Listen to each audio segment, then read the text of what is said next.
तो आप अगर क्लास में 1 घंटे जो टीचर ने पढ़ाया है, आपको पूरे ध्यान से पढ़ना पड़ेगा। क्लास खत्म, टेस्ट शुरू।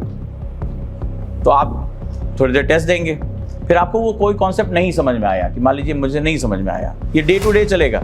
इसीलिए मेरी क्लास में कोई साल का टारगेट नहीं है, इसीलिए इसका नाम मैंने रखा डे प्लानर, सिर्फ डे का। तो वो जो आप टेस्ट दोगे वो डिजिटली रिकॉर्ड होगा, मतलब उसका हमारे पास सारा रिकॉर्ड आ जाएगा। तो आपके साथ भी शेयर होगा, आपके पेरेंट्स के साथ भी शेयर होगा, ठीक है, कि आपने क्या किया। फिर आपको लग रहा है कि ये कॉन्सेप्ट मुझे समझ में नहीं आया, तो आप अपने टीचर से बात करेंगे। अगली क्लास शुरू हो जाएगी थोड़ी देर में।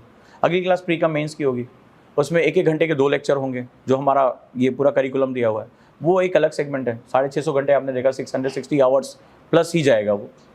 तो वो क्लास शुरू होगी, तो फिर वो क्लास खत्म हो जाएगी। तो आपको 5-10 मिनट आपको अपने साथ क्या लेकर आना है, मैंने सबको बोल रखा है, बादाम, अखरोट और किशमिश एक छोटे से प्लास्टिक के डब्बे में रात में भिगो के रख लेना, ठीक है। तो जो ब्रेक मिलेगा आपको 5 से 10 मिनट का, आपके पास वाटर बॉटल होनी चाहिए कंपलसरी, ठीक है, और उसमें ग्लूकोज डाल दो तो और अच्छा रहेगा, ठीक है, ये ज़रूरी है। तो आप 5-10 मिनट आपने उसको फाँका, यौगिक ब्रीदिंग कराई जाएगी, आप यौगिक ब्रीदिंग करिए, माइंड को रिलैक्स करिए, फिर तुरंत टेस्ट दे दीजिए, तुरंत। तो उसमें क्या होगा, हमारे मेंटर्स आ जाएंगे। सबसे पहले आपकी हिंदू की क्लास होगी, ठीक है, न्यूज़पेपर की क्लास वहाँ पे होगा। इसके बाद तुरंत रिवीजन कराया जाएगा, मतलब वहीं पे आपका जो पढ़ाया गया रिवीजन, और जो आपको डाउट है वहीं के वहीं सॉल्व होगा। ये मेंटर्स का काम रहेगा। इसके बाद आंसर राइटिंग ये शुरू हो जाएगी, यहाँ पे आपको आंसर राइटिंग करना पड़ेगा। और अगर हम कोई और एक्स्ट्रा टेस्ट देना चाहेंगे तो आपको टेस्ट देंगे। तो मेंटरशिप आपका 2 घंटे चलेगा। यहीं आपको बैठ के ये आपकी सीट वीट आरामदायक बना दी, ठीक है, सीट वीट कि कुर्सियाँ मेज मैं खुद अपनी पसंद करके लेकर आया हूँ। कि बहुत लोग कहते हैं वो सर गद्दे होते तो ज़्यादा अच्छा था। हमने कहा ठीक है, कोई बात नहीं। हाँ भाई, ये हमने बाहर से मंगाया है इसीलिए कि भाई ये कोई ये ना कहे कि वो हत्थे वाली कुर्सियाँ चलती हैं ना हर कोचिंग में जगह बचाने के लिए। हमने कहा नहीं, बचाना नहीं है, हमें तो इन्हें पढ़ाना है। तो मैं इसीलिए कहा कि भाई इंडिविजुअल आपको सबको बैठना है। भाई कल को ये ना कहे फॉर्म होता तो मैं 5 घंटे बैठ लेता। हमने कहा वो भी इंतजाम कर देते हैं, कोई बात नहीं, महंगी सही। तो आपको वहाँ 2 घंटे मेंटर के साथ काम लगाना है, ठीक है। ये जो आपकी कॉपी है इसमें क्वेश्चन दिए जाएंगे और इसमें आपको आंसर राइटिंग करनी है। यहीं के रिवीजन करना है। रिवीजन आप नहीं करते हैं तो आपको यहीं रिवीजन करके जाना है। मतलब 3 घंटे जो पढ़ाया गया प्रॉपर रिवीजन आप करेंगे। जब आप उसने पता ना वॉमिट कर देंगे कि हाँ हो गया मेरा आज का ख़त्म, फिर आप अपने घर जाइए, लंच करिए, हॉस्टल जाइए, लंच करिए। फिर आपको ये लगा कि अब तो छूट गए, तो आपका डे शेड्यूल आपको मिल जाएगा, ठीक है। और ये सारा जो है आप इस डायरी में रिकॉर्ड करते जाएंगे। डे शेड्यूल मिलेगा, यानी आपको घर पे जाके इतने टॉपिक्स पढ़ने हैं, ठीक है। वो टॉपिक आप नहीं पढ़े तो कौन बिगाड़ रहा है, कोचिंग में कहाँ कोई पूछता है, मैं यार सर पढ़ लिए, कोई बात नहीं। अगले दिन जैसे ही आप आएंगे उस पर टेस्ट होगा अगले दिन, ठीक है। इसके बाद आप चूंकि आप लोग का ग्रुप है तो नोटिफिकेशन भी आप लोग का आएगा। इसके बाद क्या होगा कि वेबसाइट पर 10-10 टॉपिक अपलोड कर दिए जाएंगे पढ़ने के लिए, हिंदी इंग्लिश में, 10-10 इंग्लिश। आपको वो कंप्लीट करना होगा क्योंकि आज की डेट में मेंस निकालने के लिए 50% आपको करंट पे कमांड करनी होती है। तो वो हम नोट्स फॉर्मेट में आपको अपलोड कर देंगे, आपको वो सोने से पहले वो कंप्लीट करना है। अब इसमें कुछ सरप्राइजेस भी हैं। सरप्राइज ये है कि एनी टाइम हम किसी भी समय OTP पे असाइनमेंट सबमिट कर सकते हैं। आप अपना असाइनमेंट OTP पे आप देखिए, आपको नोटिफिकेशन आ जाएगा रात में 8 बजे। हमने 4 क्वेश्चन दे दिए, मैम को मैंने बता दिया। जब मन करे क्वेश्चन दे दीजिए कि मेरे 2 क्वेश्चन सुबह करके आना, तो ये आपको करके आना पड़ेगा, ठीक है। मेंटर्स का काम ये होगा, आप लोग बिल्कुल क्लियर रहें इस बात को लेके कि आपने जो होमवर्क दिया है उसको आप एंट्री करेंगे और होमवर्क सुबह पहले आते ही पहले इनका टेस्ट होगा, ठीक है। तो ये छोटा सा आपके पास एक काम रहेगा। फिर इसके बाद केस स्टडीज़ रहेंगी आपके पास, जैसे इंडियन सोसाइटी की केस स्टडी। तो न्यूज़पेपर से आपको केस स्टडी तैयार करनी होगी, वो एडिशनल है, ठीक है। इतना काम आपके पास मिनिमम रहेगा, ठीक है। इसके बाद क्लास के नोट्स अलग होंगे। बुक्स आपको कल से प्रोवाइड होनी शुरू हो जाएंगी। बुक्स काफ़ी पतली पतली हैं, 500-700 पेज ऐसे ही हैं, तो वो बुक्स भी हमारी तरफ से आपको दी जाएंगी। इसके बाद एडिशनल, अभी मैंने अपने बारे में कुछ नहीं बताया कि मैं क्या सोच के बैठा हूँ, तो वो मैं धीरे धीरे बताऊँगा, ठीक है। वो मतलब पूरा ये आपको वही मैम ने कहा कि 6 घंटा मिल रहा है सोने के लिए कि नहीं, इनको देखेंगे, कोई बात नहीं। योग निद्रा सिखा दूंगा सबको, तो 45 मिनट में आपको रिचार्ज होना है। तो ये डिसिप्लिन मेंटेन रहेगा और इसमें कोई कोताही नहीं है। मतलब आप ये समझ लिए, अगर मैम ने कहा कि रात में 8 बजे असाइनमेंट सबमिट हो गया है, क्वेश्चन दे दिए हैं, तो आपको करना है। आप अगले दिन आए कि वो रात में सर दर्द हो गया था, नींद आ गई थी, थकान हो गई थी, फिर तो पेरेंट्स यहाँ बैठेंगे, वो सुलझाएंगे मैटर, हम नहीं जानते। तो ये सारी चीज़, और इसके बिना अगर आप आ गए क्लास में, ये अगर खाली मुझे मिल गया या फर्जी भर दिया, क्योंकि मेरे ये 4-5 सालों के मेहनत का निचोड़ है ये, अगर ये मुझे फर्जी मिल गया तो वो पकड़ तो मैं लूँगा। जैसे आपने इसमें कहा कि मैंने आज 30 मिनट बात की है, हमारे यहाँ से किसी भी समय अगर आपका पढ़ाई का टाइम है, आप इसमें टाइम टेबल मेंशन करेंगे अपना, अभी बताऊँगा इसको कैसे भरना है, और हमने उस समय कॉल कर दी और आपकी कॉल बज गई, आपका फ़ोन स्विच ऑफ नहीं है, तो आप फंसोगे बहुत। यानी फ़ोन स्विच ऑफ का टाइम है तो फ़ोन स्विच ऑफ होना चाहिए। अगर आप बुक्स पढ़ रहे हैं, बुक्स रीडिंग कर रहे हैं, तो आपका वो टाइम फ़ोन बंद होना चाहिए। जैसे वो बच्चा जो है लेट के आराम से मोबाइल इधर पड़ा हुआ है, डायरी इधर पड़ी हुई है, बोला मैं पढ़ रहा हूँ। मैंने कहा कैसे, हमें भी सिखाओ कि कोई चीज़ है नहीं आसपास तुम्हारे, तो आध्यात्मिकता की ऊंचाइयों पे हम भी तो पहुँचे। तो ये सारी चीज़ें हमारे लिए बहुत इंपॉर्टेंट है। इसके बाद मेंटर्स के साथ एक फ़ायदा और है, मेंटर से आप खुलकर बात करें। कोई कॉन्सेप्ट नहीं समझ में आया, आगे नहीं बढ़ेंगे आप, ठीक है। इसीलिए हमने मेंटर का सेशन अलग, ये सबसे यूनिक, आपको मेंटर्स को आपको पूरा यूटिलाइज करना है, ठीक है। आपको पूरी बात करनी है। और 4 तरह की प्रॉब्लम्स स्टूडेंट के सामने होती हैं। एकेडमिक्स, आप क्वेश्चन पूछेंगे कि मुझे ये कॉन्सेप्ट नहीं समझ में आया, मैम भी यही हैं, सारे मेंटर्स भी यही हैं, आपको वो चीज़ समझाएंगे। करंट अफेयर्स नहीं समझ में आया, आप उससे बाद नोट्स कैसे बनाने हैं, आप क्वेश्चन खुलकर बात करिए। कोई भी अगर साइकोमेट्रिक प्रॉब्लम हो रही है, कोई भी अलग प्रॉब्लम हो रही है, आप यहाँ बात करिए, ठीक है। अपने टाइम को यूटिलाइज करिए। तो 5 to 6 आवर आप यहाँ बिताएंगे और लगभग इतने ही घर पे आपको पढ़ाई करनी होगी, ठीक है। इसके साथ साथ आपकी हेल्थ का भी आपको बहुत फोकस करके चलना है कि हेल्थ पे बहुत ध्यान देना है। तो मेडिटेशन की क्लासेस और योगा की क्लासेस ऐड ऑन होती रहेंगी, ठीक है। आपके एक्सरसाइज ऊपर है, तो अगर आप ये योगा मैट ले लेंगे तो हमारे लिए बहुत अच्छा रहेगा। एक सिंपल सा पतला सा योगा मैट या घर से अगर कोई चटाई, ये चीज़ आपकी अगर रहेगी तो बहुत अच्छा रहेगा, ठीक है। ताकि हम यहाँ पर कम से कम हफ्ते में 2 से 3 दिन आपके हम इस सेशन पे भी हम काम कर सकें, कि बॉडी अगर स्टिफ होगी तो आप पढ़ाई नहीं कर पाओगे। इसके बाद जो संडे टेस्ट होगा, अब अच्छा हाँ, संडे के लिए तो बात नहीं हुई।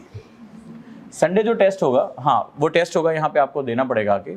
उसमें जो टॉप 5 स्टूडेंट होंगे वो मॉक के लिए जाएंगे। मॉक जानते हैं आप लोग?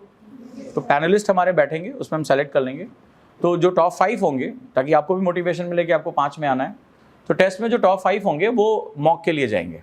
यानी वहाँ पैनल बैठेगा और आपकी प्रॉपरली रिकॉर्डिंग कैमरे के साथ, सारा सेटअप के साथ आपसे क्वेश्चन पूछे जाएंगे। आपके डैफ जो अभी मैं आपको साइकोमेट्रिक टेस्ट दे रहा हूँ, तो इससे क्वेश्चन जो पूछे जाएंगे आप जवाब देंगे, आपको रिकॉर्डिंग आपको मिलेगी कि आप खुद देख पाएँ कि मैंने कैसे बात की, मेरी पर्सनैलिटी में क्या इंप्रूव हो रहा है।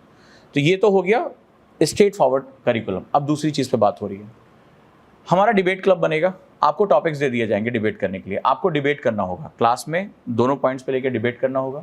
स्पीचेस देनी होंगी यहाँ के आपको। जो भी लोग जो शाई हैं, जो बोल नहीं पाते हैं, वो अगर बोलोगे नहीं तो काम नहीं चलेगा। सो आपको यहाँ आकर अपनी स्पीच भी प्रिपेयर करनी पड़ेगी किसी भी टॉपिक पे जो हमारा मेंस का टॉपिक है इस पर, या करंट का जो टॉपिक चल रहा है, तो आप स्पीच प्रिपेयर करेंगे, ठीक है। तो वो चीज़ आप हमें डिलीवर करेंगे ताकि आपके अंदर का जो डर है बोलने का वो खत्म हो जाए। क्योंकि इंटरव्यू के मार्क्स बहुत मैटर करते हैं। वो अगर ज़रा भी फ्लक्चुएट हो गए, बहुत से लोगों के फ्लक्चुएट हुए इस बार, वो 10-20 नंबर के अंतर में उनका करियर खत्म हो गया। मतलब बहुत, कई का तो लास्ट अटेम्प्ट था।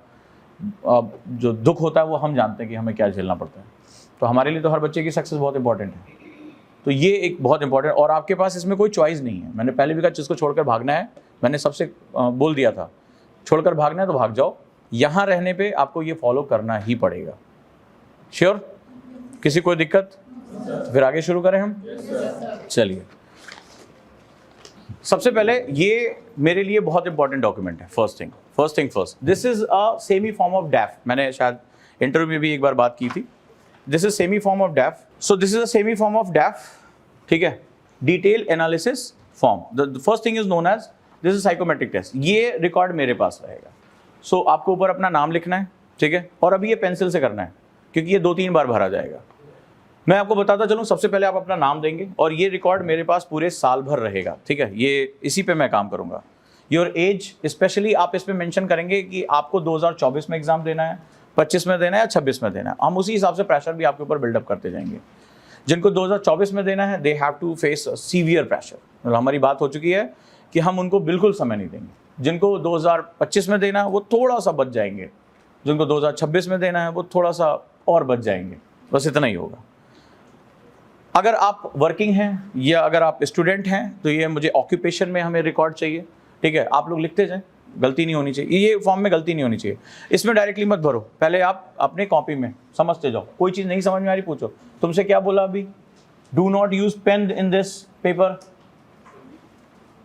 इंस्ट्रक्शन, OTC वर्ड याद कर लेना, वन टाइम कमांड। तुम्हें कल क्या समझाया था? अपना पास्ट इस कमरे से बाहर निकाल के आओ, यहां से एक नई जिंदगी जियो। चलो, व्हाट्स योर एनुअल इनकम, मतलब आगे चलकर आप अपने पेरेंट्स की एनुअल इनकम, ये कॉन्फिडेंशियल है, ये आप सिर्फ मुझे सबमिट करोगे, किसी और को नहीं। एनी मैरिटल स्टेट, अगर आपका कोई स्टेटस है मैरिटल, शादीशुदा हैं या आपके जो है फैमिली में बच्चे हैं, उनकी रिस्पॉन्सिबिलिटीज हैं। फैमिली सिचुएशन क्या है, that's a very wonderful thing, that's ये किसी के साथ शेयर नहीं होगा, ये बहुत कॉन्फिडेंशियल डॉक्यूमेंट है। What's your family situation? So first you write in your copy, family situation is a very weird thing, ठीक है, ये आप सिर्फ मुझसे शेयर करेंगे। Is it very tense? It is very supporting? Financially आप साउंड हैं? कोई रिलेशनशिप है जो आपको स्ट्रेच कर रही है? क्योंकि आपका दिमाग अगर मेरे साथ नहीं होगा, ये किसी कोचिंग में अभी तक ये नहीं किया गया है, क्योंकि आप एक रिसीवर है। अगर आपके दिमाग में ये सब चीज़ें चल रही, मान लीजिए सुबह आपका झगड़ा हो गया घर में, चिक चिक हुई है, क्या आप यहाँ पर अट के पढ़ पाओगे? हर दिन आपके पास फ़ोन आ रहा है, मान लीजिए गर्ल्स हैं, तो कहाँ गई थी तुम घूमने के लिए? गुलछर्रे तो नहीं उड़ा, बुरा मत माना, लेकिन ये सब बच्चों ने मुझे बताया कैसे। पड़ोसियों ने जाके बोल दिया, कहाँ भेज दिया, वो गुलछर्रे उड़ा रही होगी। सॉरी टू से, लेकिन ये वर्ड हमारी सोसाइटी का हिस्सा है। अब आपके दिमाग में ये बात पड़ गई कि मैं मेहनत से पढ़ रही हूँ, मैं अपने क्लास जा रही हूँ, मेरे सपने और मुझसे मेरे बारे में ये बात कही जा रही है, suppose that. So in that case पढ़ पाओगे? किताब तो खुली होगी, पढ़ नहीं पाओगे। सो आपको मुझे वो चीज़ बतानी पड़ेगी, अभी फैमिली सिचुएशन में they are supporting, they are facing any financial problem, तो आपके ऊपर प्रेशर है, किसी के ऊपर शादी का प्रेशर है, किसी के ऊपर किसी चीज़ का प्रेशर है, तो ये आप मुझे बताना पड़ेगा। कहाँ रहते हैं आप, ठीक है। सेकंड है टेबल 2, यूज़र डिस्क्रिप्शन, आप अपने बारे में बताएंगे। यू आर इज़ अ, इतने साल आप हो चुके हैं, ठीक है, आप स्टूडेंट हैं, लिविंग विद हिज फैमिली और नॉट, किसके साथ आप अकेले रहते हैं, फैमिली के साथ रहते हैं। इज़, कितनी अर्निंग है आपकी पर एनम, आप ये इसके बारे में बताएंगे, ठीक है। जहाँ भी आपको दिक्कत आ रही है आप पूछेंगे, ठीक है। ये आपकी डिक्लेरेशन है कि मैं यहाँ पर अपने आप को डिवोट कर रहा हूँ, अपने टाइम को डिवोट कर रहा हूँ या कर रही हूँ, ताकि मुझे मेरे गोल्स को अचीव करना है। ये आपका एक शपथ पत्र है कि आप वाकई में 100% गुरुकुल को आप दे रहे हैं। ये उपनयन संस्कार का एडवांस वर्जन है, अभी आज के टाइम का वर्जन है, ठीक है। पहले मंत्रोच्चार से होता था, बट अभी डिक्लेरेशन से होता है। Third point is very important, physiographics. ये बहुत बहुत ज़्यादा इंपॉर्टेंट है, इसको बहुत ध्यान से भरना है। ये आपके डैफ का ही पार्ट है।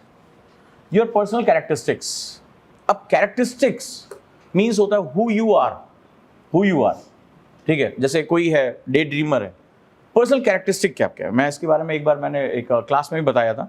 So what's your personal characteristic, ठीक है। आप कैसे हो, कैजुअल हो, आप बहुत जल्दी खुश हो जाते हो, बहुत जल्दी सैड हो जाते हो, डिप्रेशन की प्रॉब्लम है, ठीक है। आप लोगों के बीच में बात नहीं करना चाहते हो, आप बैक बेंच पे बैठना पसंद करते हो, फ्रंट पे आपको उलझन होती है। There are lot of things आप अपने बारे में बहुत अच्छी तरह जानते हो। आप बहुत जल्दी गुस्सा कर जाते हो, आप रिएक्टिव हो, आप प्रोएक्टिव हो, आप कैसे हो। तो अपनी लाइफ को चेक करो। आपने बहुत बार टाइम टेबल बनाया, but you are not discipline person. कसमें बहुत खाई, लेकिन कभी उसको निभाया नहीं, ठीक है। आप you are not good in relationship, आप बहुत अच्छे नहीं, आप कमिटमेंट आपके नहीं है। So there lot of factors are there, that is a personal characteristic. तो ये एक बड़ा कॉन्फिडेंशियल डॉक्यूमेंट है जो आप मुझे देंगे, ठीक है। Next one is hobbies.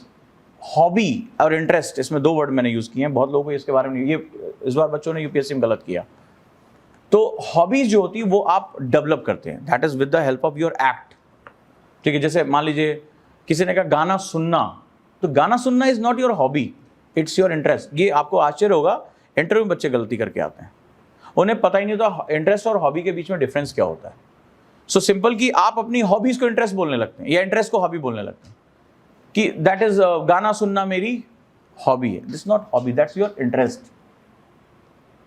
Hobby का मतलब होता है जिसमें आप इन्वॉल्व होते हैं। इसीलिए जो इंटरव्यूज होते हैं यूपीएससी के 40% के आसपास क्वेश्चन हॉबीज से पूछे जाते हैं, 40%, क्योंकि उसमें आप इन्वॉल्व होते हैं। और इन्वॉल्वमेंट का मतलब क्या होता है कि जब आप किसी चीज में इन्वॉल्व होते हैं तो उसको आप ग्रैस्प करते हैं। जैसे अगर आपको जबरदस्ती पढ़ाया जा रहा है तो भाई दूसरे के मन से पढ़ लिया, बट जब आप किसी चीज में खुद से इन्वॉल्व होते हैं तो इसका मतलब वो सेल्फ इंटरेस्ट की चीज है, इसका मतलब है वो स्किल्ड हो रही है। तो this is about skilling the things. And human के लिए क्या कहता है, ह्यूमन का जो सबसे बड़ी बात है कि जानवर और इंसान में सबसे बड़ा फर्क जो होता है वो यही होता है, और वो होता है कि इंसान जो होता है वो किसी चीज को बार बार करके उसका स्किल्ड हो जाता है, अच्छी मूर्तियां बनाता है, अच्छी पेंटिंग बनाता है, ठीक है, अच्छी गाड़ियां बनाता है, अच्छी क्रिकेट खेलता है, वो सचिन तेंदुलकर, विराट कोहली, धोनी, कुछ भी हो सकता है, बट वो थ्रू आउट लाइफ उस चीज में एक्सपर्टीज क्रिएट करता है। क्रिकेट तो सब कोई खेल लेता है, बैट दे दो, बॉल दे दो, घुमा दो, लग गया तो ठीक है, नहीं लगा तो कोई बात नहीं, but everybody can't be Sachin Tendulkar और विराट कोहली या धोनी, जस्ट बिकॉज ऑफ उन्होंने मास्टरी की है इस पे। तो हॉबी का मतलब होता है यू एक्वायर द थिंग्स। जैसे किसी को खाना बनाना पसंद है, तो अब उसको पता होगा, जिसको खाना बनाने का इंटरेस्ट है, जैसे हमसे कोई कहे कॉन्टिनेंटल फूड, नाम 4 याद नहीं होंगे कॉन्टिनेंटल के, ठीक है, लेकिन जिसको इंटरेस्ट होगा वो कॉन्टिनेंटल के बारे में भी जानता होगा, वो इंडियन कुजीन के बारे में भी जानता होगा, मुगलई कुजीन के बारे में भी जानता होगा, उसको इंटरेस्ट है। हमसे कोई कहते हैं कि धनिया और गरम मसाला के बीच में अंतर कर, तो हमसे नहीं हो पाएगा, लेकिन वो सूंघ के बता देंगे इसमें क्या है, इसमें क्या है, इसमें क्या है, इसमें कौन कौन से फंक्शन, इसमें लौंग पड़ी है, काली मिर्च पड़ी है, पता नहीं क्या क्या पड़ा है कि नहीं पड़ा है, क्योंकि वो हमारा इंटरेस्ट एरिया नहीं, तो हमें नहीं पता, उनका इंटरेस्ट एरिया तो उसके बारे में सब कुछ पता है। सो हॉबीज जो होती है वो एक्वायर की जाती है, अगर नहीं है तो हम इसको डेवलप करेंगे, क्योंकि इंटरव्यू के लिए सबसे इंपॉर्टेंट फैक्टर है। नेक्स्ट पेज पे हम आ जाते हैं, अगला है इंटरेस्ट। अब इंटरेस्ट में क्या है, वो जो जिसको आप हॉबी कह रहे थे वो एक्चुअली इंटरेस्ट है, आपको पसंद क्या है, आपकी रुचि किस में है, किसी को गाना गाने में है, किसी को गाना सुनने में है, ठीक है, किसी की बुराई करने में है, जो भी जिसका इंटरेस्ट है, एनीबडी, किसी को टाइम पास करना है, किसी को वीडियो गेम खेलना है, so that is your interest, ठीक है। तो ये इंटरेस्ट बदलते रहते हैं, तो आप उसके बारे में लिख सकते हो, किसी को शायरी लिखना अच्छा है, किसी को कविता लिखना, जो भी आप इसमें लिखें, बट इंटरेस्ट और हॉबी के बीच का अंतर पता चला, ये गलती मत करना, नहीं तो इंटरव्यू में मारे जाओगे इसमें। अगला प्रोफेशनल गोल्स। अच्छा लगेगा यहाँ मुर्गा बनोगे या उठक बैठक लगाओगे, तो मजाक लग रहा है तुम्हें, यहाँ उठक बैठक लगाओगे और रिकॉर्डिंग करके यूट्यूब पे डाल दूंगा, और परेशानी है। अजय डोभाल की एज देखो, और इस उम्र में क्या फिटनेस है, क्या इंडियंस, किसको नहीं उस बंदे ने टेबल पे बैठा रखा है। नाउ देयर आर 2 थिंग्स, ये लास्ट की 2 चीजें बहुत इंपॉर्टेंट है।